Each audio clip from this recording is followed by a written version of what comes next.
How's it going, everyone?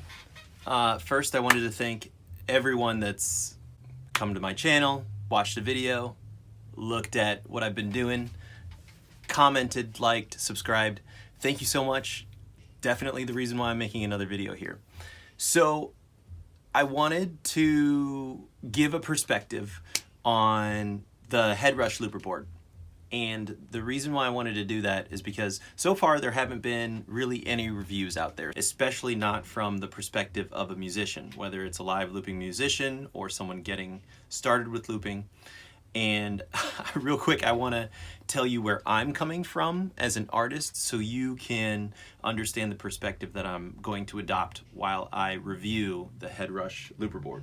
So I've been a musician for over 15 years. I've been live looping for about the last 3. I owned my RC300. I love the pedal for about the first year of owning it.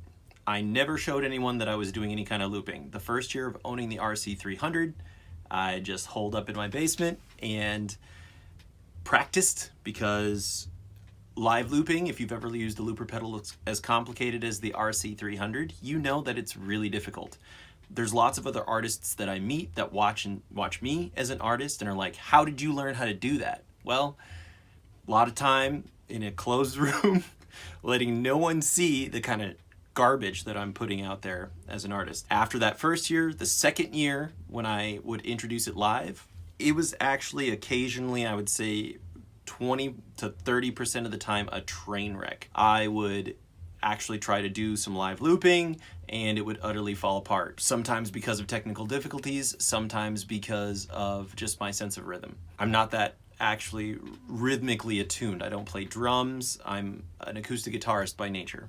So what is it like taking an artist like me that's used to Boss products, that's used to the RC300, and what was it like getting the Headrush Looperboard?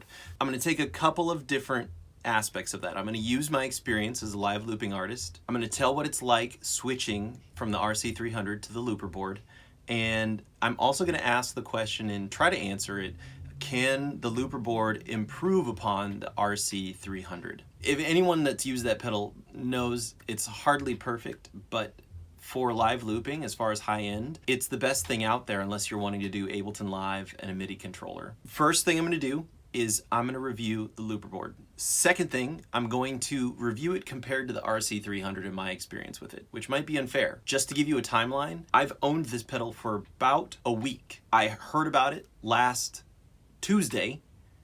I had it in my hands by Thursday. I've been working on doing this review ever since. So I'm going to try to intersperse cuts of me using the Looperboard throughout this review. There are a few things that drew my interest about the Looperboard. The first is 4 channels of stereo audio. And there's a catch to this. I'm going to talk about this later. Also, 9 hours of audio. Another huge advantage. 24-bit built-in effects. Huge seller for me. The touch interface. Finally, if anyone has ever used the RC300, you know that it feels like you're using something from 1987. It just feels like an archaic experience, even though that's their newest flagship pedal that they have for looping. And firmware upgrades. Firmware upgrades are another huge reason to get this pedal. That means that features, functionality that they can roll out for you to use with the Looperboard as time goes on. They can even tweak the way that it works. So a lot of these things that I'm going to mention about things I like and dislike about the Looperboard, that could all change, which is really cool. Software is great. Firmware is awesome. The Looperboard, what is it like? From a weight perspective, the Looperboard is kind of a beast compared to the RC300. It's got a quad-core processor. It's got 9 hours of 24-bit storage for audio. That means it's dealing with probably solid-state drives. I'm hoping they're solid-state drives. Just to give you another perspective on me, I spent 10 years in the IT industry. I was a consultant, would fly from place to place helping IT teams with their products and devices. And this is a massive piece of hardware. Honestly, $8.99 feels like a pretty good deal for even just the hardware alone. The touch display is nice, it's bright, it's fast, it's responsive, it's snappy. It's everything that a piece of hardware in 2019 should be, especially one of this price point. So the first thing is that its weight is considerable.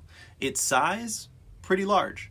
I would say it's actually relatively compact for the number of things that it does. The UIs are situated efficiently as far as the inputs and outputs.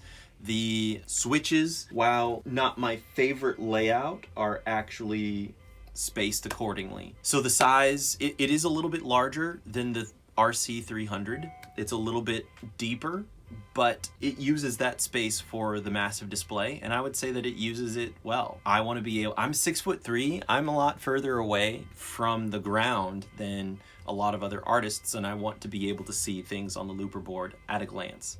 You can do that. The craftsmanship. This thing is a tank. I don't feel like I'm going to bother it by stepping on it. It is essentially a PC at your feet, and you're using your dirty shoes on it. Now, the one thing that I would say is that I don't know how sturdy the LED display is. That does make me nervous, the fact that I have that on the ground, and it is a large chunk of real estate right in the middle of my looper board. I haven't quite figured out, if I'm going to be taking this around, how I'm going to transport it. Headrush does actually have a looper board, or rather they do sell gig bags for their boards. I haven't actually purchased one of those, so I can't speak to their quality. Another thing to mention, ventilation. There is a significant port on the top of it for ventilation. Now, I live in Southern California. What that means is the sun is intense. I play outdoors. I would probably say 25 to about 45% of the time, depending on the time of year. What that means is sometimes I'm playing in direct sunlight. I have seen large acts, Sylvan Esso. I watched them in Austin, Texas, and their laptop overheated because it was sitting in the sun after sound check. This is essentially a black PC sitting on the ground.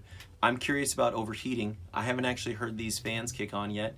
It's relatively temperate inside here. I did try to use it in the sun to be able to see how bright the LEDs and the actual display was. It did hold up in about, I would say this is probably 40% sunlight that I have coming through this window in my rehearsal room. And so the vent is one thing to be aware of. You need clearance for that. Be sure to have clearance for that if you end up putting the looper board inside a pedal board of some kind. Ergonomics. I would say that it's relatively ergonomic. I'm not thrilled with the size of the buttons that you push in order to actually perform the loops. I would say the rest of the layout and the UI is actually pretty good. Another thing about the LEDs in the sun, the color a lot of times indicates what's going on with the track, whether it is being recorded, whether it is playing, whether it has been stopped, whether there is an effect on or off. Those discrepancies in color need to be distinguishable. I will say that in sunlight, it's really difficult to distinguish between orange and red, and honestly sometimes whether or not the pedal is on. So that is something to be aware of. If you play a lot of outdoor festivals, this may be something to think about. I would say that Looperboard is powerful, flexible, it's stage ready. It's a 4-channel, 4-track looper. This is a product that actually delivers everything it promises. Really high quality audio. It's a great all-in-one option, not for the faint of heart about looping. I would say that you want to have some experience live looping before you buy this pedal. This should not be your first pedal. This is not an intro pedal to looping. You want something like the TC Electronic Ditto, something like the smaller single pedal from Boss, the Loop Station. Those are good places to start. This is not the pedal that you want to start live looping on. The price, I actually think that the price is worth it. This is a flagship, super powerful digital audio workstation that you can transport with you, whether you're creating ideas or creating really elaborate loops. The price, it has 5 different modes. It has a fixed mode, which you can predefine the first length of the loop. This is sort of the traditional looper. You loop the very first track, and after that, that defines the length of your loop. And then every loop after that is the exact same length as that first loop. You have serial mode, which allows you to be able to create a verse loop, a chorus loop, and a bridge loop if you wanted to. You have sync mode, which basically allows you to be able to have something playing in the background like a drum track.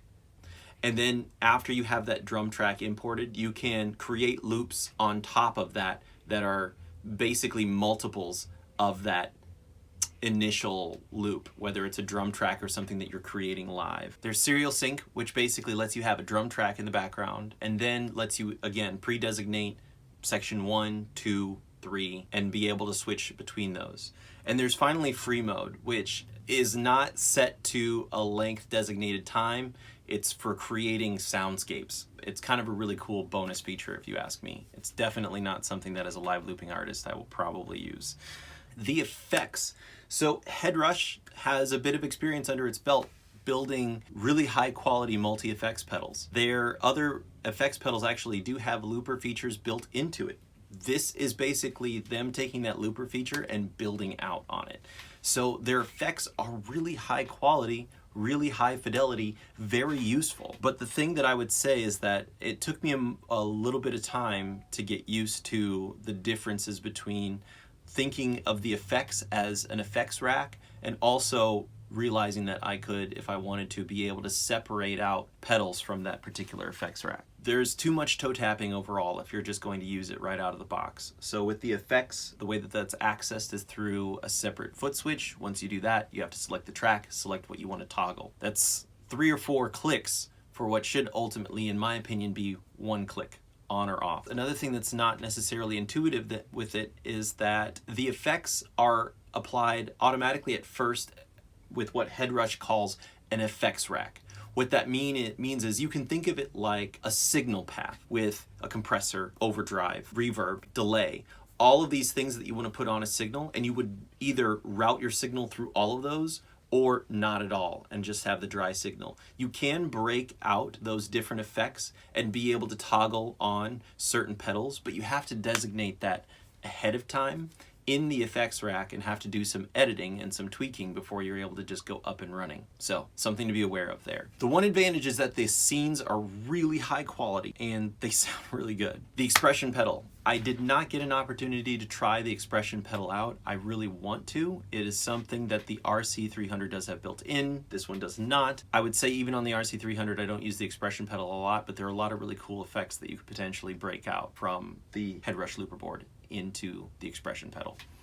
Drum samples. The drum samples on the Headrush Looperboard are killer. They sound so good. They are infinitely more useful than the tracks that come built in on the RC300 alone. The very first question I saw on a video of a guy being shown the Looperboard, he was being told that there were like over 300, 350 built-in drum tracks to choose from, and the guy, his immediate question was, yes, but are they useful? They're exceptionally useful. They sound very, very good.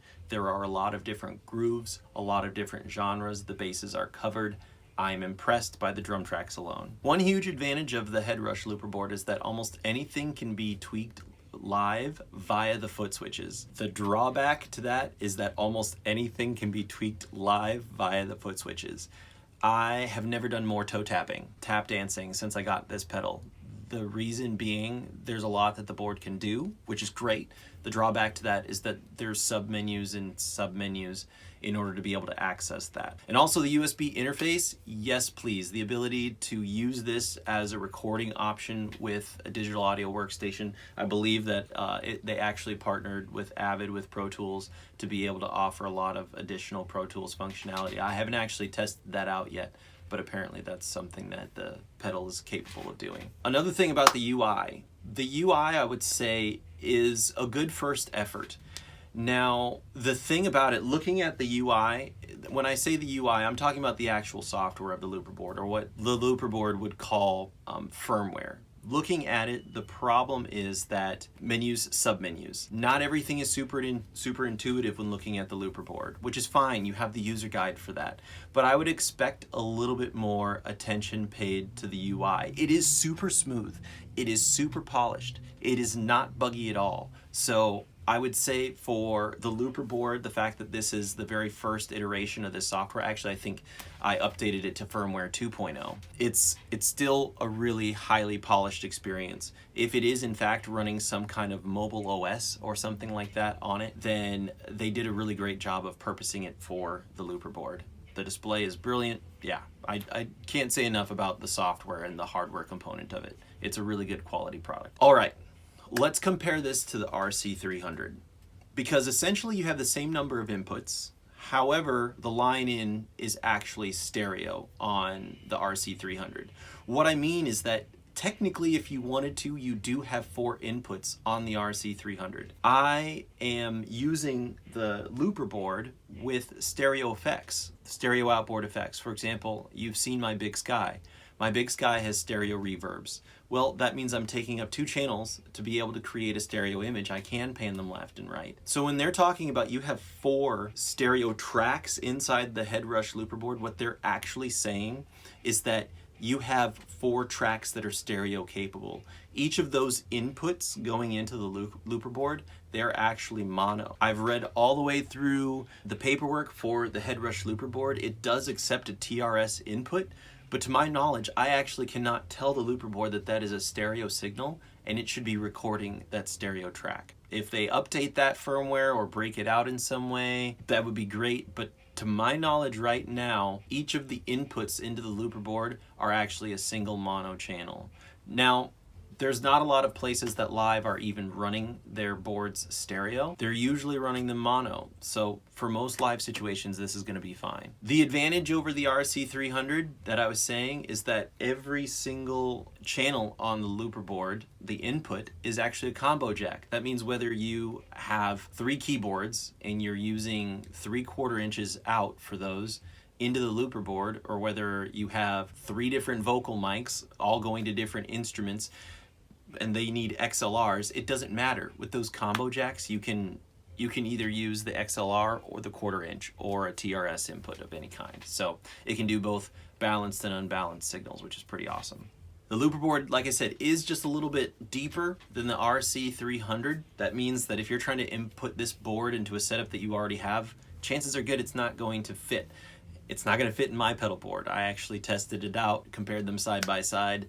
I'm going to have to rethink my whole rig, my whole setup, which is good because the outputs on the looper board are balanced outs, meaning that you don't need a DI box between your looper board and the front of house PA or to an amp. You can actually just have the front of house PA plugged directly into your looper board and use those outs.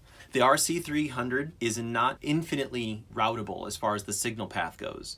To any of the 4 outputs, you can put any number of different things. So if you want to be able to have a click in your ear, not in the front of house, and have a separate amp for stage, you can do that with the looper board, which is kind of crazy.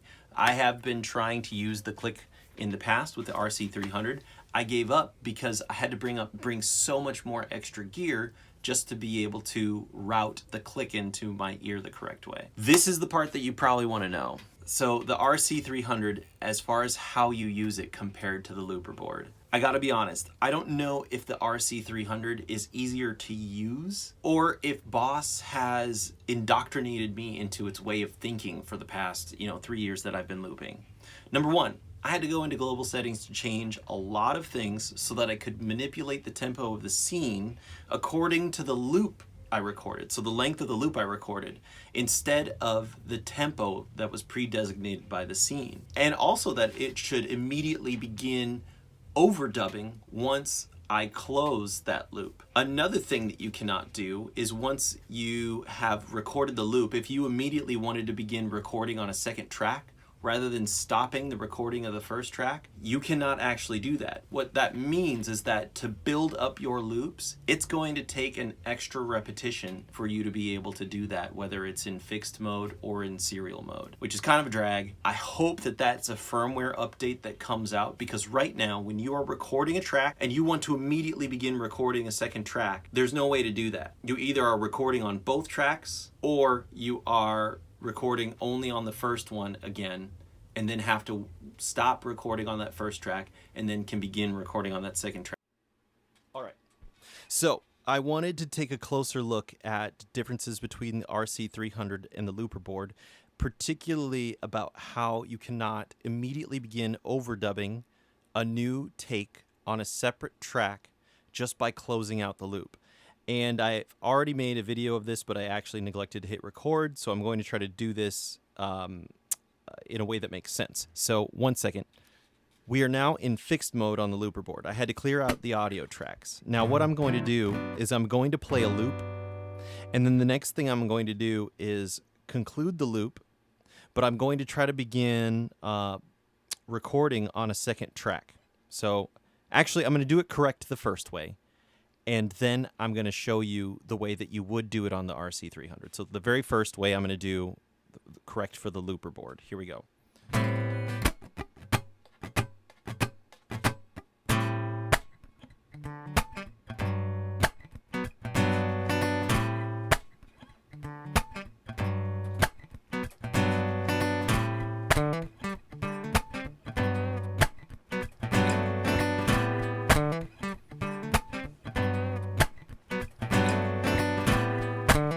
And you saw what I had to do with the looper board was that I had to actually stop overdubbing on track 1 and then engage track 2.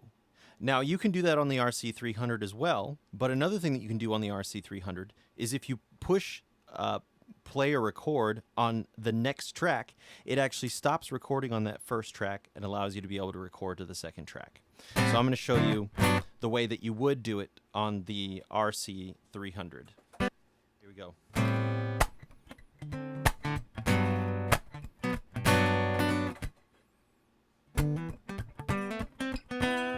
And you can see I pushed record or play on the second track. And what it's actually done is now I'm actually recording to both tracks simultaneously, which is really cool. That's something that you cannot do on the RC300. But I can't begin recording on that next track by just hitting the record button and closing out that loop. Now, in the sync mode, which allows you to be able to create loops of different lengths and keep them in sync with each other as long as they are multiples of the very first loop that you create. And I'll show you what I mean. I'm going to create a loop that is 4 bars, and then I'm going to create a loop that's 8 bars. So here we go.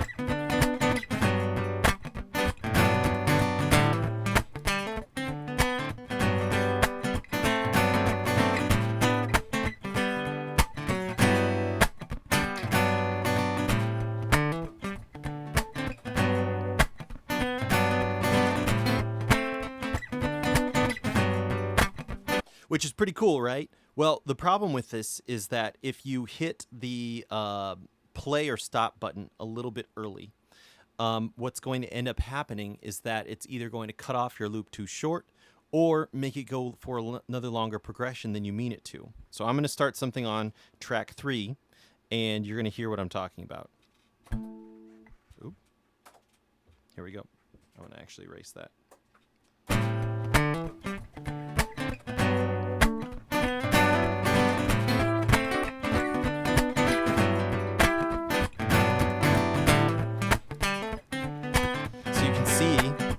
That track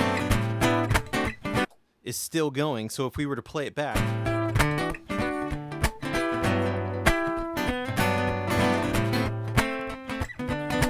so you can see that track, which is a really cool feature. If you want to be able to engage a pedal and have it do something without having to be near the pedal if there are other pedals that you have to hit in concert at a really big moment of the song, this is actually a huge advantage to be able to do. It's going to continue to record and allow you to perform while having hit the foot switch early or late, depending. But the problem with that is that it works different than I'd like it to. I would like to be able to switch its functionality so that the track ends when I am telling it to end. This is something particular to the sync mode. It's not something to do with the whole pedal. If I were in fixed mode, this wouldn't be a problem. But I just wanted to show you the different ways that things work than I would expect it to, and rather they work differently than I would like. Even if the track has to be multiples of a thing, I don't want it to have to go all the way through before I can begin even recording on another track. For example, if I had just recorded that track 3 and then wanted to record on track 4, I couldn't start doing that until track 2's loop had been completely completed. So I can only begin at the beginning of measure 1 on the original track that I've looped, which is track 1. So these are all things to think about. If you're confused about what I'm talking about, feel free to message me, comment on YouTube. Thanks. I mean, that's minutes and seconds if you're talking about the length of time it takes to build up loops. And sometimes if your audience has seen you do this like 2 or 3 times already, the building of the loops has lost its luster, and the faster that you can get to the meat of the song and to the groove and building up the groove, the better for your audience. Another thing on the layout and design as far as using the RC300 compared to the Headrush Looperboard is, I would say, the layout of the actual foot switches. I really like the design of the RC300 having the start and stop for each track grouped together right there on the edge of the looperboard, of the pedal board. Now with this, you have them above each and below each other. That's fine. My muscle memory can get used to it. I just liked the layout of the other one. I also liked the kind of switches, a little bit wider, broader switches, a little bit more play as far as like just blindly trying to kick whatever pedal that you need to in order to turn something on or off. You know, there's got to be a lot higher degree of accuracy with these. I will say that I like that they're silent switches. They're not actually latches. Like you can just simply push the pegs, which is a really nice touch. Another thing is that because of the effects and the MIDI accessible parameters, the looperboard has so many more possibilities that the RC300 just cannot touch. If you're an artist like a Bayonne, if you don't know who Bayonne is, go and check out his channel. If you love live looping, you're gonna admire Bayonne, because this is someone that has a lot of pre-recorded background tracks, someone that is using the looper pedal in a really creative, profound way. The Headrush Looperboard is going to be perfect for someone like that that's doing a lot of really great creative original music. I would say if you are doing live looping covers and you're just doing simple like backing tracks, even percussive tracks to be able to spice up your live set, I would say that the Headrush Looperboard is probably a little bit too much pedal for you,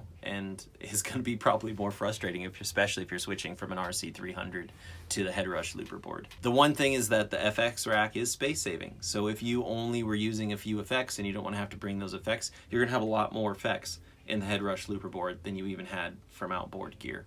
So the hurdles in switching from the RC300 to the Looperboard, like I said, so many menus had to be tweaked, and still I can't set up the Looperboard to be and behave very similarly to my RC300. There's still a lot of things that I'm coming across. Not only tempoing scenes, but having to be able to set up my FX racks early so that I can actually have scenes where if I wanted to be able to use the FX racks on the Looperboard and toggle off individual effects, I have to know what scene that's going to be built in.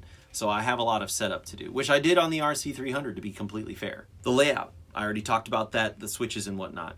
There's a lot more tapping with the Looperboard, with the Headrush Looperboard. The problem is that the effects are buried. When you are wanting to do effects that affect the entire range of tracks, you have to go into submenus in order to do that.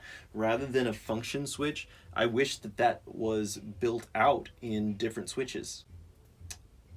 There it is. I'm looking at my Looperboard, by the way. I'm not just like smelling my armpit. I don't know. There's no built-in expression pedal. Now, I used the expression pedal sometimes in my RC300, but I did use it. There isn't one built in on the RC300. That is a drawback. The menus are easier to navigate in the Headrush Looperboard. You can actually go looking for your settings in the menus in the Headrush Looperboard, as opposed to the RC300. I felt like you had to go digging. And even then, when looking at a parameter, you weren't quite sure what it did because there wasn't enough information about what it did on the screen. The master volume is much less likely to be hit on the Headrush Looperboard. The fact that it's out of the way, same thing with the gains on each of the channels. I found with hitting the start-stop on the RC300, sometimes my foot would actually hit the master volume knob and change that whether it's higher or lower. So, overall, my thoughts on the Looperboard. I like it a lot. Is it everything I was hoping for? I don't think so. I think what I was hoping was that each of the tracks, each of the channels going into the Looperboard were actually going to have stereo abilities. That is, a TRS jack simply going in, a stereo TRS jack, and the ability to be able to actually have each of those tracks stereo. Now, the actual tracks that the Looperboard calls tracks are stereo. You can pan them left and right, and they can be output through the board. But they're not actually stereo tracks. One thing to be aware of. The second thing that I was really hoping was that I was hoping that I would be able to tweak its functionality so that as far as the way that I use it, it essentially works exactly like my RC300. I used my RC300 with just really the one mode. Record a loop, all of the loops that I record after that are that exact same length. They're not longer, they're not shorter. I don't use multiples as far as the lengths of those. So I was hoping that I was going to be able to set it up that way. You can, but the speed with which you can build up loops on the Headrush Looperboard is, in my opinion, significantly hampered. Another thing that I was hoping with the Headrush Looperboard was I was hoping that the effects would be a little bit easier to access and there wasn't as much setup involved with them. Now, I will say that this thing is capable of doing what my massive pedal board is doing. So what I'm probably going to do is get a MIDI foot controller for this and set up the effects racks so that I have the usable presets on there, and anything that I can't access immediately through there, I'll buy outboard gear for and have those set up in a separate pedal board. Because the weight and size difference between this and my other pedal board is significant. You've seen it, I've showed it to you. I told you it was about 85 pounds. I don't know the actual weight of the Headrush Looperboard is on its own, nor have I actually bought the controller and the external pedals to be able to tell you what those are going to weigh after everything is said and done. I am anticipating probably being able to sling this over my shoulder and carry it into a gig, because even the way that it is right now, it's pretty much at that point. Yeah, those are my thoughts on the pedal board. I hope this helps you. Again, it's the perspective of someone performing with the board, with the RC300, been using it for a while. I would say I'm relatively proficient. Am I going to be winning contests anytime soon? Absolutely not. But I think that the Headrush Looperboard really shows you how I feel like it's trying to open the door for people in their creativity with looping, giving them a lot of really powerful options while updating what a looper could be. The RC300 is just archaic. One of the things that I hope happens is that Boss takes a look at the looperboard and says, crap, we got to up our game. We got to release a new board, and it's got to have updated features. So awesome. Thank you so much for watching my channel. Again, my name is Keith. People call me Reverend Doctor. I appreciate you guys so much. You have a good rest of your day. Peace, love. Hi everyone, my name's Keith. People call me Reverend Doctor.